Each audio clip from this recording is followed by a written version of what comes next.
vamos a ir primero a los votos matrimoniales de una pareja de enamorados que se llaman Fermín y Regina. Aquí está Fermín, aquí está Regina. ¿Cómo les parecen? ¿Están guapos? Más o menos. Siempre los casados están guapos, ¿cierto que sí? Se ven pintosos. Bueno, acá está Fermín, acá está Regina y acá está la persona que los va a casar. Entonces, bueno, yo voy a tomar acá el papel y entonces le dice a Regina: Regina, ¿aceptas a Fermín como tu esposo para amarlo, respetarlo y serle fiel hasta que la muerte los separe? Entonces Regina: acepto. Perdonen ahí mi actuación, ¿no? De así, mejor dicho. Bueno, y luego entonces va con Fermín, ¿no? Fermín, ¿acepta usted a Regina como su esposa para amarla, respetarla y serle fiel hasta que la muerte los separe? Y Fermín: uy, pastor, no le aseguro nada. Yo voy a intentar meterle toda la actitud y darle mi cariño, pero no le aseguro nada. Uy, imagínese usted allá invitado de honor, ahí empieza uno como a agachar la cabeza, ¿no? ¿Qué tipo de amor está esperando Fermín que Regina le dé? ¿Amor condicional o amor incondicional? ¿Qué tipo de amor quiere él?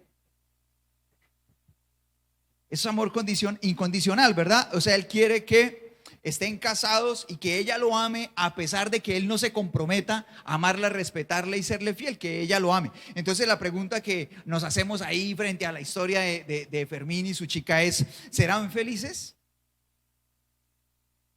con esa relación así de amor incondicional? ¿Serán felices o no? ¿Serán una pareja prueba de fuego? O sea, ¿será que cuando pasen los años y enfrenten todos los retos que enfrenta cualquier pareja, será que ellos van a hacerle frente así para llegar a esas bodas de oro, mejor dicho, súper felices? ¿Sí va a pasar o no? ¿Podrán ponerle cimiento así bien sólido a una familia?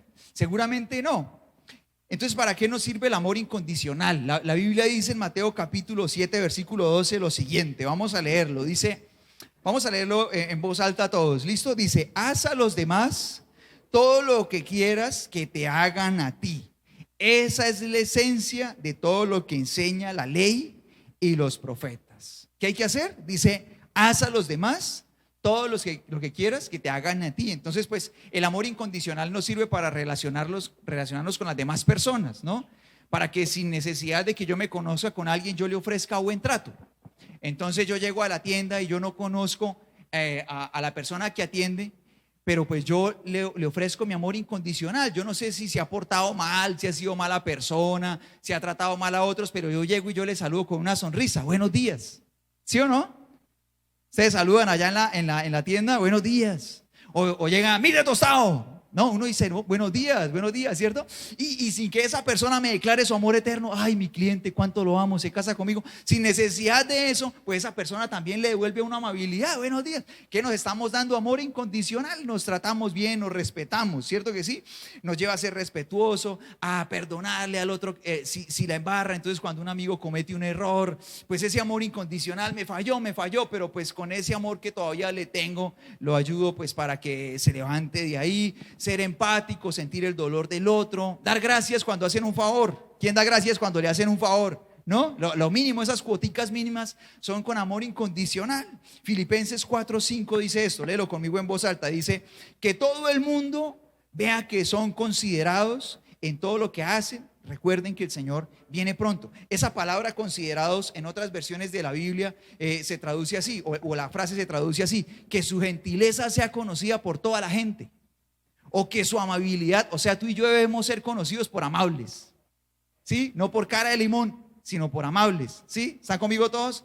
Eso es amor incondicional. Nosotros le damos amabilidad a todo el mundo. También se usa para corregir bien. Entonces, por ejemplo, un hijito le falla a uno, se portó mal. Entonces, uno con ese amor incondicional, no es lo que esa acción se merece, pero vamos a darle buen trato. Y con ese buen trato de amor incondicional, nosotros vamos a corregir, ¿no? Entonces el amor incondicional nos ayuda para todo eso. Por ejemplo, entonces, por eso Mateo capítulo 5 versículo 44 dice, vamos a leer Mateo 5, 44 juntos, dice: pero yo digo, ama a tus enemigos, ora por los que te persiguen, ¿no? Ahí está el Señor Jesús. ¿Amar a los enemigos es fácil o es difícil? Es bien difícil. Pero el Señor dice, ora por ellos. O sea, te hace daño esa persona, ¿qué vas a hacer? No lo vas a odiar, vas a orar por esa persona para que el Señor toque su vida, así como tocó la tuya. ¿Sí están conmigo o no? ¿Cómo hace uno eso? Con amor incondicional. O sea, sin importar qué me hizo el otro, yo voy a actuar de esta forma. Y un ejemplo de amor incondicional, pues, que se vive todo el tiempo es el de los padres hacia los hijos, ¿no? Entonces, cuando una pareja queda embarazada y viene ese bebé, ¿qué hace ese bebé para ganarse ese amor? ¿Qué hace para ganárselo? ¿Qué ha hecho ahí? Ahí, nada. Entonces, bueno, el Cordy está esperando, ¿no? Ese bebecito ya casi llega. Tiene el cronómetro el Cordy. El cronómetro, ya me va a llegar, ya me va a llegar. Y está con los preparativos, ¿no, Cordy? Y ya el baby shower ya se hizo y todo eso, ¿no? Allá estuvimos. Y todo el mundo, bueno, y ya casi. ¿Y cómo sigue ella? Bien, ¿no? ¿Y qué ha hecho para ganarse su amor? Ni saludos le ha mandado, ¿no? Nada, no ha hecho nada para ganarse su amor. Solamente da patadas y puños allá. Eso es todo, imagínense. ¿Y cuánto amor tiene ya ese chiquito? ¿Por qué? Porque recibe amor incondicional de sus padres. Él no ha hecho nada, pero ellos lo aman. Pero ¿qué va a pasar? Cuando ese niño llegue a casa, va a seguir disfrutando de su amor incondicional, pero en la medida que él va siendo parte de la familia, ese amor tiene que transformarse. Y por la enseñanza de sus papás y por decisión propia, él tiene que transformar ese amor y convertirse en alguien que ama condicionalmente. Entonces, que recibe amor, pero también da. Él tiene que convertirse en una persona que da amor, ¿cierto? Porque ¿qué pasa con alguien que va cumpliendo 14, 15, 16, 17 años y todavía quiere que lo amen, pero no le importa lo que piensen los papás? Entonces los trata mal, llega a la hora que sea, se comporta como sea, no hace caso a nada y de todas formas llega ahí como que esperando que los papás lo amen. Se convierte en un abusador, en un abusivo, ¿verdad? Si no le importan sus padres. Entonces ese amor tiene que transformarse, ¿no? Cuando esa mamá en medio de ese hijo desobediente y revoltoso todavía le sirve cada mañanita su platico de desayuno, ¿por qué lo hace? Por amor incondicional, pero igual esa mamita es infeliz, ¿cierto que sí? ¿Sí o no? ¿Sí están conmigo? En cambio, si el amor fuera condicional, o sea, si así como ella le da amor, él le devuelve amor, ¿qué va a pasar? Son felices. ¿Sí están conmigo todos? Entonces vean que el amor incondicional no sirve para empezar ciertas relaciones, para tocar la vida de ciertas personas. Pero cuando nosotros queremos crear una relación poderosa, que sea sólida, necesitamos amor de ida y vuelta. ¿Cierto que sí? Entonces esa es la relación que nosotros formamos, debemos formar con nuestros padres. Ellos nos aman, nosotros debemos amarlos. Es la relación que formamos con nuestros hermanos. Si queremos una relación de hermanos potente, tiene que haber amor de ida y vuelta.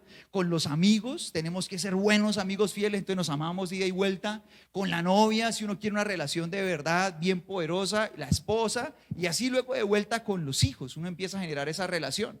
Está llena de amor condicional, las relaciones sólidas, ¿no? Y bueno, aquí nos podríamos hacer una pregunta: ¿qué tipo de amor nos ofrece Dios? Hagámonos esa pregunta allá en casita, también te la puedes hacer. ¿Qué tipo de amor nos ofrece Dios? Vamos a pensarlo. ¿Cuál de los dos? ¿O ambos? ¿Será que ambos? Bueno, yo encuentro en la Biblia que sí, nos ofrece los dos. Veamos lo que dice Mateo capítulo 5, versículo 44, leámoslo juntos. ¿Qué dice? Dice, pero yo digo, ama, vamos a leer todos en voz alta, listo, allá en casa y los que estamos aquí en esta casa vamos a leer en voz alta. Dice, pero yo digo, ama a tus enemigos, ora por los que te persiguen. ¿Y qué más dice? De esa manera estarás actuando como un verdadero hijo de tu Padre que está en el cielo, pues Él da luz de su sol tanto a los malos como a los buenos y envía la lluvia sobre los justos y los injustos. ¿Cómo? Por igual, a todo el mundo. Entonces eso es amor, ¿qué? Incondicional. Dios saca el sol sobre todo el mundo. En este momento está lloviendo sobre todos, buenos y malos, justos o injustos. Uno puede recibir tantas bendiciones de Dios siendo bueno o siendo malo, porque son puro amor incondicional. Es más, la Biblia nos cuenta en Lucas capítulo 17, del 11 al 19, que un día el Señor Jesús se encuentra con 10 leprosos. ¿Quién ha leído esa historia alguna vez? Hace la mano el que haya leído esa historia alguna vez. Se encuentra a los 10 leprosos y los 10 leprosos desde lejos, porque como según la cultura y las leyes de ese tiempo, ellos no se podían acercar a la gente que estaba sana. Los leprosos empiezan a gritarle desde allá, desde donde estaban: Señor, hijo de David, sánanos, que no sé qué. Y desde allá gritando, entonces el Señor Jesús los ve y les dice, bueno, listo, vayan y se presentan a los sacerdotes. Y entonces pues ellos están enfermos todavía, pero pues ellos hacen caso. Y entonces se van para donde los sacerdotes. El Señor Jesús sigue en lo suyo. De pronto cuando van de camino, ¿qué pasa? Son sanados. De pronto van caminando y se dan cuenta, uy, estamos sanos. Y de pronto, mientras el Señor Jesús está ahí con sus discípulos y se da cuenta, alguien empieza a gritar y viene y los alcanza y se postra de rodillas y es uno de ellos. Y entonces el Señor Jesús lo mira y empieza a mirar también el camino, y este hombre se arrodilla, adora al Señor, le da gracias, y el Señor Jesús está mirando allá al camino, no ve a nadie más. Entonces le pregunta, pero ¿cuántos eran los que yo sané? Eran 10 y solo uno volvió a dar gracias, ¿no? Entonces podemos recibir milagros de Dios de manera incondicional. Entonces una persona puede ser tocada por Dios y recibir un milagro de todo tipo, una sanidad así como ellos. Puede tener un milagro financiero, un milagro de lo que sea, y luego ser agradecido o ser ingrato, ¿sí? Ser bueno o malo, ser justo o ser injusto, porque recibimos ese amor incondicional. Y es más, el regalo más grande de Dios fue dado de manera incondicional, que fue la salvación. Entonces por eso Juan capítulo 3 versículo 16 dice, pues Dios, leámoslo juntos, dice, pues Dios amó tanto al mundo que dio a su único hijo, para que todo el que crea en él no se pierda, sino que tenga vida eterna. Es un regalo dado ¿cómo? De manera incondicional. ¿Por quién murió Dios, el Señor Jesús? ¿Por los buenos? Dice no, murió por todo el mundo. Murió por todo el mundo, por todos. O sea, así cuando nosotros estábamos en nuestra condición, sabiendo que nosotros seríamos las personas que seríamos, igual Él murió en la cruz por todos, por todo el mundo, sabiendo que muchas personas rechazarían su gracia y que muchas personas vendríamos a Él con corazones vueltos nada. Él igual murió por todos, no murió solo por los buenos. Pero sabiendo que este regalo también se entregaba de forma incondicional, pero que se necesitaba de más que eso para recibirlo, el Señor Jesús tiene una conversación con sus discípulos antes de morir. ¿Por qué? Porque aunque este regalo se dio de manera incondicional, para poder recibirlo se necesita dar un paso de empezar a amarlo de manera condicional. O sea, empezar a amarlo de vuelta. ¿Sí están conmigo o no? O sea, eso que Él hizo en la cruz lo hizo sin preguntar, oye, ¿me vas a amar? Pero si yo lo quiero recibir, yo necesito amarlo de vuelta. Y por eso el Señor Jesús, antes de morir, se sienta con sus discípulos y habla con ellos para hacerles caer en cuenta de esto. Porque uno puede ser bendecido por Dios, que le vaya bien en muchas cosas, recibir bendiciones naturales como la lluvia, el sol, la vida, la fuerza, la salud, y ser un hombre malo o una mujer mala, o ser un hombre injusto, una mujer injusta, o ser un desagradecido.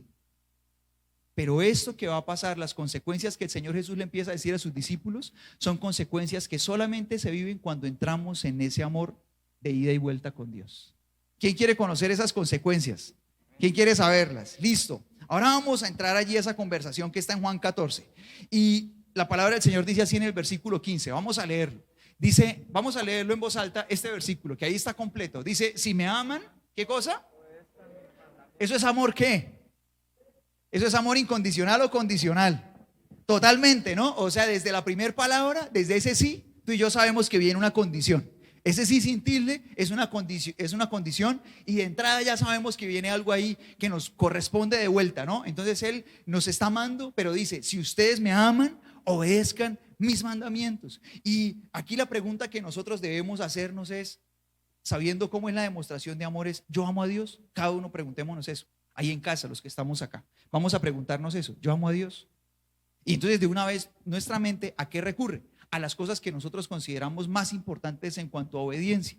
Pero resulta que la obediencia a Dios pasa como con la fidelidad. O sea, uno no puede ser medianamente obediente o medianamente fiel. O sea, o uno es obediente o es desobediente, o es fiel o es infiel. Y ahí es donde en nuestro corazón debe haber una decisión de anhelar ser obediente y ser fiel a Dios, si de verdad yo quiero amar a Dios así como Él me amó primero. ¿Listos? Vamos a meternos en esta conversación. Por eso la palabra del Señor dice en primera de Juan capítulo 2 versículos 3 y 4. Vamos a leer estos versículos donde Juan ahí en su carta nos explica un poco más esto. Dice, podemos estar seguros de que conocemos a Dios si obedecemos sus mandamientos. Si alguien afirma, yo conozco a Dios, pero no obedece los mandamientos de Dios, es un mentiroso y no vive en la verdad. Pero los que obedecen la palabra de Dios demuestran verdaderamente cuánto lo aman. Así es como sabemos que vivimos en Él. Los que dicen que viven en Dios deben vivir como Jesús vivió. Y entonces, a partir de esto tan claro, el Señor Jesús empieza a hablarnos a nosotros de consecuencias que solamente podemos tener cuando entramos en ese amor condicional. Y ahí está el Señor Jesús en Juan 14. Esto es una explicación que hace el discípulo del Señor en una carta. Pero aquí en Juan 14 el Señor Jesús está sentado con sus discípulos. Cuando Él les dice, si me aman, obedezcan mis mandamientos. Y los voy a poner a todos para que nos metamos en contexto, voy a ponerlos en la situación en la que están. El Señor Jesús ya ha lavado los pies de sus discípulos. En ese momento también Judas ya se ha ido a vender al Señor Jesús, a oficializar la venta. Y ahora el Señor Jesús está sentado con los otros 11, hablándoles esto antes de morir. Y les está dejando claro que todo lo que Él hizo por amor se hace real en nuestra vida, y estas consecuencias que vamos a leer, si nosotros entramos en ese amor de ida y vuelta con Dios. Porque el sol, la lluvia y todo eso es para todo el mundo, sea uno bueno o malo. Pero lo que viene aquí es solamente para personas que aman a Dios también. ¿Están listos? ¿Quién quiere ir a eso? Listo, nos fuimos. Entonces, la primera cosa es su presencia. El primer regalo y consecuencia como de entrar en esa relación de amor de ida y vuelta es su presencia. Y aquí voy a poner un ejemplo en el que se pueden identificar algunos casados conmigo. Después de que me casé, y con el tiempo me empezó a pasar que me cuesta trabajo dormir solo. No sé a cuántos casados les pase lo mismo, pero dormir solo a mí me parece rarísimo. O sea, yo llego a mi cama cuando me toca dormir solo.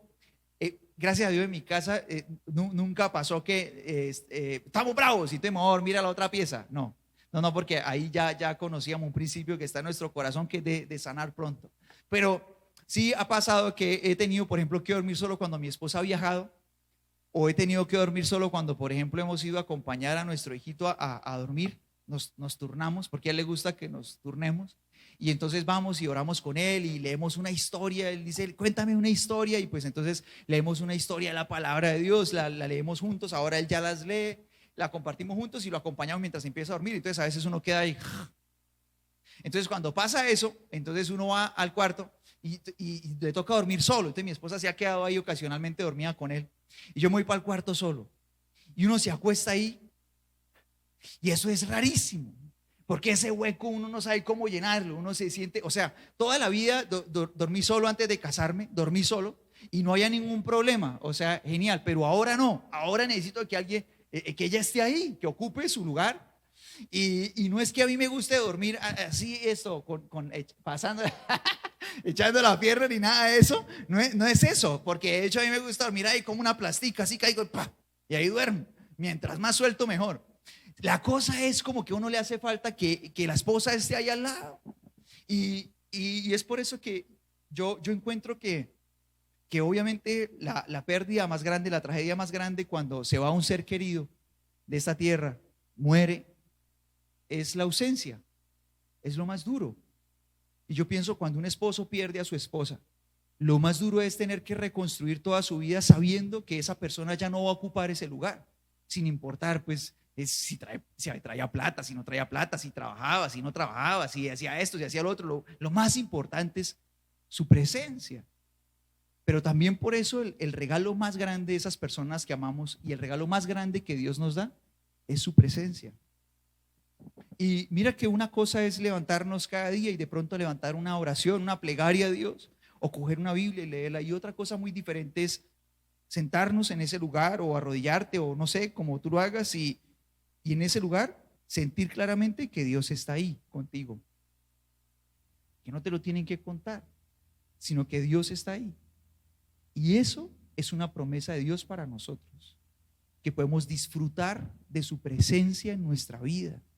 Y por eso Él les dice a ellos mientras están hablando, dice el versículo 15, vamos a leer hasta el 17, dice: si me aman, obedezcan mis mandamientos.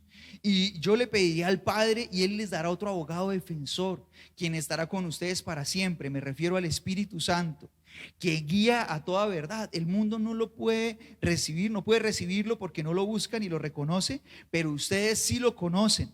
Dice, porque ahora Él vive con ustedes y después estará en ustedes. ¿Y qué dice el 18? Dice: no los abandonaré como huérfanos, vendré a ustedes. Es su presencia, el precioso regalo de que Dios esté con nosotros. Y vamos a leer lo que dice el 21. Él sigue hablando y vamos a saltarnos un poco, pero tú en casa puedes leer completo el 14 y el 15, que es espectacular y nos habla exclusivamente de esto. Y dice el versículo 21, dice: los que aceptan mis mandamientos y los obedecen son los que, ¿qué cosa?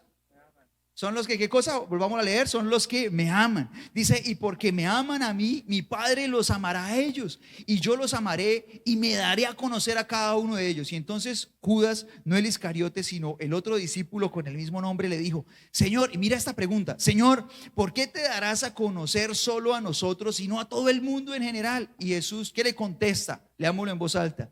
Dice: todos los que me aman harán lo que yo diga, mi Padre los amará y vendremos a vivir con cada uno de ellos. Su presencia es un regalo para todo aquel que decide entrar en esa relación de ida y vuelta. Es genial, ¿cierto que sí? Nos emociona eso. Cuando entramos en esa relación de amor y decimos ser obedientes a Dios, demostrando nuestro amor en esa conexión, su presencia es una promesa, es el mayor regalo. Entonces no solamente oímos de Dios, sino que empezamos a atesorar su presencia aquí. Y eso empieza a pasar en la medida que nosotros decidimos amar a Dios de verdad. Empieza a pasar. Nadie te lo tiene que contar, nadie tiene que orar por ti para eso. Es una decisión de obediencia y de fidelidad. ¿Sí? ¿Estás conmigo? Amén. Entonces mira esto, eso es lo primero. Otra consecuencia es la paz en el corazón. Mira que una de las cosas que nosotros necesitamos a gritos cuando llegamos a Dios es que Dios sane nuestra alma, porque nosotros llegamos con heridas, con huecos, con malformaciones por los estrellones que hemos tenido en la vida, por tantas cosas. Necesitamos que Dios nos ayude y sane nuestro corazón. Y en la medida que empezamos a caminar con Dios, nos vamos dando cuenta de algo bien importante. Y es que la lucha más difícil que nosotros tenemos no son los problemas que tenemos por fuera, sino la que hay por dentro, la lucha que hay acá, ¿no? Y entonces por eso el Señor Jesús dice luego a sus discípulos, Él les sigue hablando y dice: les dejo un regalo, paz en la mente y en el corazón. Dice Juan 14, 27, dice: les dejo un regalo, paz en la mente y en el corazón. Y la paz que yo doy es un regalo que el mundo no puede dar. Así que no se angustien ni tengan miedo. Y por eso es que nosotros, por ejemplo, nos encontramos allá en el libro de Daniel, a los amigos de Daniel que son echados a un horno por ser fieles a Dios. ¿Alguien ha leído eso alguna vez? Son echados allá a un horno por ser fieles a Dios. ¿Usted se imagina cómo sería la tensión de que lo vayan a echar uno a un horno? O sea, cada persona que echaron a ese horno antes y después de ellos. ¿Usted se imagina cómo es eso que uno ve un horno ardiendo y lo vayan a mandar a uno? ¿Cómo será desesperante esa situación? ¿Cuántos gritos se podrán oír en medio de eso y todo?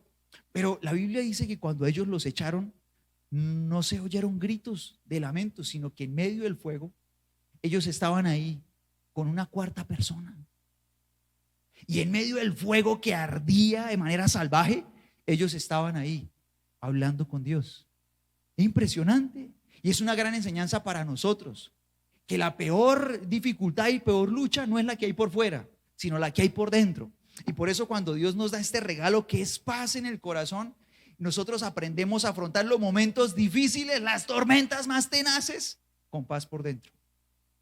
Impresionante. Y eso es una consecuencia de ese amor de ida y vuelta con Dios. Otra consecuencia es que Él limpie nuestro corazón, nuestra mente, ¿no? Porque nosotros llegamos con la mente vuelta un chicharrón. Dios puede limpiar nuestra mente, hacernos nuevas personas, limpiar lo que hay acá, porque uno llega con malos pensamientos, malos hábitos, malo de todo.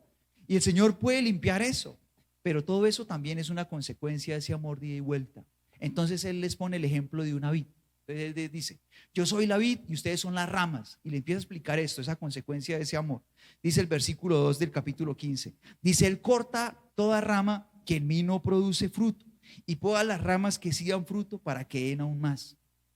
Ustedes ya han sido podados y purificados por el mensaje que les di. Y luego dice más adelante en el versículo 5: ciertamente yo soy la vid y ustedes son las ramas, los que permanecen en mí, yo en ellos, producirán mucho fruto, porque separados de mí no pueden hacer nada. Entonces uno empieza a cambiar y a dar esos frutos y empieza a ser limpiado en la medida que entra a ese amor con Dios, ¿no? Porque normalmente pues uno llega al Señor y uno anhela sus bendiciones, sus propósitos, servir a Dios o tantas cosas, pero a veces uno quiere seguir siendo la misma persona vieja. Y resulta que esa transformación sucede en la medida que uno entra en ese amor de ida y vuelta con Dios. Uno empieza a ser transformado. Y este ejemplo con esta plantica es espectacular, porque a veces uno puede llegar a este capítulo y si uno no sabe nada de agricultura, como me pasó a mí, uno piensa que de pronto la poda a la vid era quitarle las hojas feas, ¿no? Como de pronto allá para que la matica quede bonita. Pero resulta que cuando uno ya se mete en el cuento y uno se da cuenta de qué es lo que pasa ahí y uno se da cuenta de cómo es el trabajo ese del agricultor con la vid, uno aprende que a la vid no solamente le quitan las hojas feas, le quitan todo, la dejan pelada. O sea que cuando nosotros empezamos esa relación de intimidad con Dios, empezamos a amarlo, el Señor no solamente nos quita lo que nosotros creemos que está feo, nos pela a todos. ¿Cómo le parece eso? Impresionante, ¿no? A mí me impresiona mucho y le voy a decir por qué. Y le voy a decir por qué. Porque cuando sucede esa poda, es que la planta puede dar una cosecha mejor que la anterior. Entonces uno llega a Dios y uno dice: Señor, yo necesito que me limpie este poquito que está tan feo. Y el Señor dice: no, te va a pelar. Y cuando lo pela uno completo, entonces Él le quita a uno lo feo, pero también le quita lo bueno para que le salga algo mejor. ¿Cómo le parece? Buenísimo, ¿no? Y uno empieza a experimentar eso y a darse cuenta de que uno no es tan bueno como creía, sino que necesita que lo pelen. Cuando uno empieza esa relación de amor con Dios, uno empieza a darse cuenta: no, yo necesito ser nuevo, es todo. Yo pensaba que era este pedacito nomás que estaba feo, pero yo necesito que me cambien completo, ¿no? Y eso empieza en esa relación de amor. ¿Cómo les parece? Pero eso todo pasa en esa conexión. Y vamos a leer otra consecuencia más de esa relación de amor. Está en el versículo 7. El Señor sigue hablándoles y les dice, vamos a leerlo juntos. Dice: si ustedes permanecen en mí y mis palabras permanecen en ustedes, ¿qué pasa? Pueden pedir lo que quieran. ¿Y qué más? Y les será concedido. ¿Cómo les parece eso? Buenísimo. Vamos a leerlo otra vez. Dice: si ustedes permanecen en mí y mis palabras permanecen en ustedes, pueden pedir lo que quieran y les será concedido. Y uno lee eso y se le sale el chinito consentido, ¿no? Uno dice: uy, papá va a hacer lo que yo quiera. Pero si uno lo lee a fondo y se da cuenta de lo que está pasando, uno ve las palabras del Señor Jesús.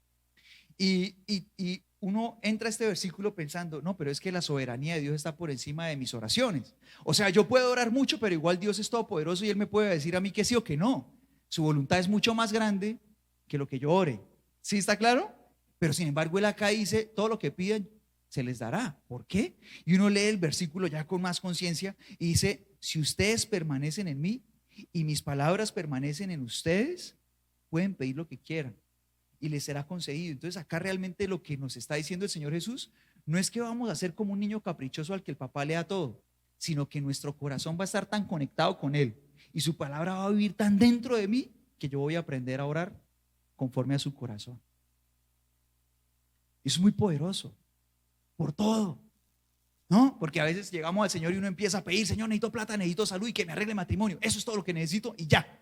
Estoy listo. Uno pide eso, ya, listo, ya. Todo bien. Los problemas, esos son como de los más grandes, los más pedidos. Pero cuando uno empieza en esta conexión con el Señor y el Señor empieza a encajar todo en el corazón y le empieza a uno a enseñar de acuerdo a su palabra que vive dentro de uno, realmente qué es lo importante, uno empieza a pedir las cosas que realmente importan. Uno deja de empezar de pedir mal y empieza a pedir de acuerdo a su corazón. Y eso lo afecta a uno en muchas cosas, porque uno también cambia la manera de ver la vida. Entonces ya uno no piensa en lo más importante y piensa en signo pesos, sino que uno empieza a valorar lo que realmente importa. Esta semana estábamos en Semana Cultural en Ágape, el centro de estimulación infantil que el Señor puso en manos de mi esposa. Y bueno, yo trabajo ahí con ella me da empleo ahí también. Y bueno, estábamos en Semana Cultural y en uno de los eventos de la Semana Cultural, entonces cantamos con mi hijo Hakuna Matata, porque a mi hijo la canción es el Rey León, Hakuna Matata, ¿sí? Porque a mi hijo lo tiene matado el Rey León desde hace como 2 años y medio, media vida lleva apasionado por el Rey León. Y entonces cantamos Hakuna Matata en una presentación y esta mañana cuando yo iba a orar, pues para ya meditar la última jornada en esta palabra, pues prendí el computador y antes de abrir el archivo yo vi que ahí estaba el video en el escritorio y bueno, antes de entrar al archivo yo lo abrí para mirarlo cantar y cuando yo lo veía se me dibujaba una sonrisota en mi cara y el Señor es el que le permite a uno darse cuenta de las cosas que realmente son importantes y causan una verdadera felicidad.